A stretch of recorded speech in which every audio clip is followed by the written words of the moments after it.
पुराने समय की बात है, एक राजा था। राजा के राज्य में एक नदी थी जिसमें कई सारी मछलियां हुआ करती थी। उन मछलियों की देखभाल के लिए राजा ने एक मछुआरे को काम पर रखा था। उस मछुआरे का स्वभाव बहुत अच्छा था। वह राजा की सभी आज्ञा का पालन करता था। राजा को जब भी मछली खाने का मन करता था वह उसी मछुआरे को कहकर अपनी पसंद की मछली मंगवाते थे। मछुआरा हर बार उनके लिए बेहद स्वादिष्ट मछली लेकर आता था। एक दिन राजा के मन में यह सवाल आया कि भला हर बार यह इतनी स्वादिष्ट और बढ़िया मछली कैसे पकड़ सकता है। तभी एक दिन राजा को अपने गुप्तचरों से पता चलता है कि मछुआरे को तो मछली पकड़नी आती ही नहीं, लेकिन फिर भी वह राजा के लिए मछली लेकर आता था। एक दिन राजा ने सोचा कि क्यों न इसकी जांच की जाए कि मछुआरा मछली कैसे पकड़ता है। राजा ने तुरंत मछुआरे को बुलवाया और कहा, सुनो, आज तुम मेरे लिए नदी से सबसे बड़ी मछली पकड़कर लेकर आओ। मेरा मछली खाने का बहुत मन हो रहा है। राजा के आदेश के बाद मछुआरा मछली पकड़ने के लिए नदी की ओर चल पड़ा। राजा भी दबे पांव उसके पीछे पीछे चल पड़े। नदी के पास पहुंचते ही मछुआरे ने एक मंत्र पढ़ा और नदी की सबसे बड़ी मछली उसके पैरों के पास आकर गिर पड़ी। फिर मछुआरे ने नदी को झुककर प्रणाम किया और वहां से महल की ओर निकल पड़ा।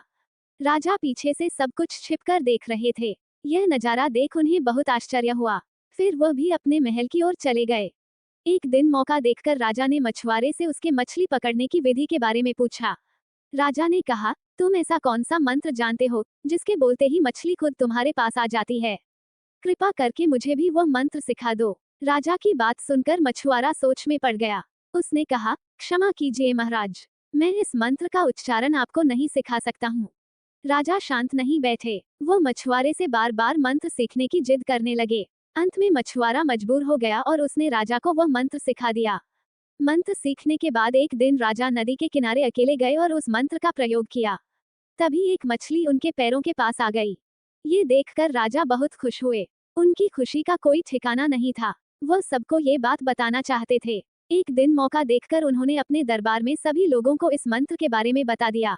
राजा की बात सुनकर सभी बहुत चकित हुए और उन्होंने पूछा कि इस मंत्र के बारे में उन्हें किसने बताया।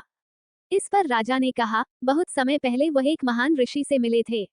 उन्होंने ही इस मंत्र के बारे में उन्हें ये जानकारी दी थी।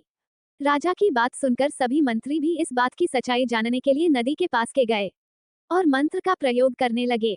मंत्रियों के द्वारा कई बार मंत्र बोले जाने पर भी एक भी मछली तालाब से नहीं निकली। इस वजह से राजा को सभी मंत्रियों के सामने काफी शर्मिंदा होना पड़ा। इसके बाद वो उस मछुआरे पर गुस्सा होने लगे और उसे सजा सुनाने का आदेश दिया।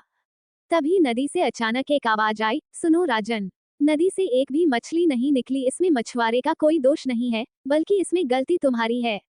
तुमने अपने गुरु को गुरु नहीं माना, जिसने तुम्हें यह मंत्र सिखाया। इसलिए मछली नदी से नहीं निकली। अगर तुम अपने गुरु को स्वीकार करते तो ऐसा नहीं होता। नदी की बात सुनकर राजा को अपनी गलती मान लिया। उसने तुरंत मछुआरे से माफी मांगी और उसे अपने गुरु के रूप में स्वीकार किया।